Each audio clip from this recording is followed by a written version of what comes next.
Tidak pernah telat bayar di aplikasi Aku Laku atau pembayaran selalu tepat waktu, tapi ketika mengajukan pinjaman baru selalu ditolak. Nah, kenapa nih? Apa yang salah sebenarnya dan penyebabnya apa serta bagaimana solusinya? Yuk kita akan bahas di video kali ini. Oke, jadi ini adalah pertanyaan yang paling sering juga ditanyakan terkait soal Aku Laku, di mana teman-teman sekalian itu banyak juga yang bayarnya tepat waktu, tapi begitu mengajukan pinjaman lagi itu ditolak atau tidak berhasil atau tidak disetujui. Nah, sebenarnya apa penyebabnya? Nah, ini sebenarnya bukan sesuatu yang bisa kita terka-terka. Bukan kekuasaan kita atau ada rumus pastinya yang bisa kita jadikan pegangan. Apa sih penyebabnya? Kenapa alasannya? Karena gini, sistem pinjaman online, sistem sebuah aplikasi pinjol, itu ada tim analisnya dan juga menganut adanya kuota harian serta ada juga yang menjadi permasalahan internal dari aplikasinya.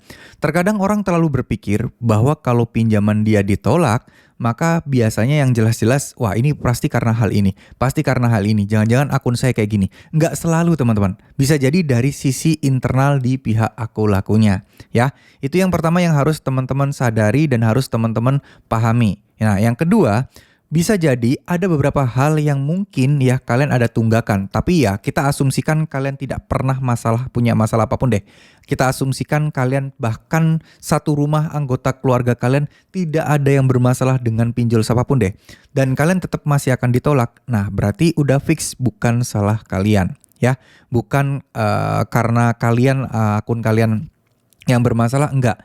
Tapi ya memang dari sistem Aku Lakunya. Dan itu wajar teman-teman. Pinjaman kayak gitu ditolak wajar. Enggak semua loh pengajuan pinjaman itu pasti diterima. Pasti akan ada evaluasi, pasti akan ada di approve-nya. Misal secara nominal dilihat. Misal secara tanggungan dan beban bulanan kalian juga dilihat. Misal tentang penghasilan kalian apakah sudah ada kenaikan atau enggak juga dilihat. Nah, itu pun kan jarang orang mengupdate-nya. Nah, hal-hal seperti ini juga menjadi pertimbangan. Tapi ya kita lupakan semua itu, misal kalian benar-benar tidak pernah ada masalah sama sekali dan masih ditolak, itu murni dari sisi Aku Lakunya. Karena apa? Ya sekali lagi saya bilang, mereka ada tim analis dan tim analis pun juga beda-beda. Siapa tahu barangkali kalian sebenarnya ditolak, tapi sebenarnya kalau di review orang yang lain, di analis yang lain itu bisa diterima, itu bisa jadi. Dan hal ini juga terjadi di kartu kredit nggak sih? Kartu kredit juga kayak gitu kok. Kita dapat analis yang A, belum tentu hasilnya sama dengan analis yang B. Pertimbangan-pertimbangan mereka ada di sana. Nah, sekarang yang jadi pertanyaan adalah gimana caranya agar kita udah pasti diterima? Nggak ada teman-teman, nggak ada. Kan kalian sendiri sudah bilang bayar selalu tepat waktu, transaksi banyak, dan masih ditolak juga, nggak ada. Paling langkah pertama yang mungkin bisa kalian lakukan adalah dengan menelpon customer service-nya. Tanyakan, kenapa akun saya? Apakah ada orang yang berusaha mengakses secara ilegal akun kita tanpa kita sadari dan tanpa kita tahu akhirnya akun kita di-freeze? Nah, itu perlu ditanyakan karena hal seperti itu kalian tidak akan pernah tahu. Yang tahu adalah pihak mereka dan pihak mereka juga nggak akan ngasih notifikasi terkait hal tersebut. Ya, jadi ya teman-teman harus yang proaktif yang menanyakan apakah masalahnya di mana sih seperti ini. Nah, oke, itu adalah beberapa hal yang mungkin harus teman-teman ketahui. Kalau kalian minta solusi pasti dan pasti membuat kalian diterima, bullshit namanya, nggak ada. Karena kita itu berhadapan dengan sesuatu yang berdasarkan subjektif analisa orang gitu loh. Ya mereka menganalisnya secara objektif berdasarkan data-data kalian. Tapi kan pendapatan dan pendirian mereka tetap jadi subjektif nggak sih jatuhnya? Kalau mesin, kalau sebuah sistem yang menentukan kalian oke dan tidak, oke itu masih full murni objektif. Karena yang berperan di situ adalah komputerisasi, pengecekan-pengecekan. Tapi kalau ini kan juga dari sisi manusia juga gitu loh.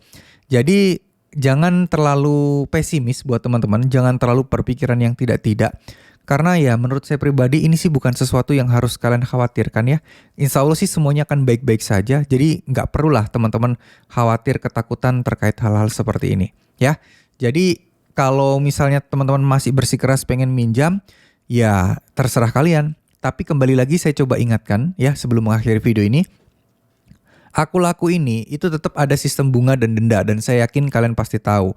Nah, buat umat muslim saya sarankan jangan dulu karena di sini kan ada unsur ribanya ya yang tentu saja berbahaya juga buat kalian ke depannya dan memberatkan kalian, bunga dan dendanya juga sangat besar. Nah, makanya dari itu pikirkan secara matang-matang, pikirkan lebih bijak lagi. kalian akan mengajukan pinjaman online atau tidak. Dan saya peringatkan satu lagi juga, jangan sampai teman-teman karena gagal di Akulaku, kalian mencoba-coba pinjol ilegal. Karena itu sama aja kalian akan memperburuk situasi kalian sendiri. Ya, terima kasih. Semoga apa yang saya sampaikan bisa bermanfaat. Wassalamualaikum warahmatullahi wabarakatuh.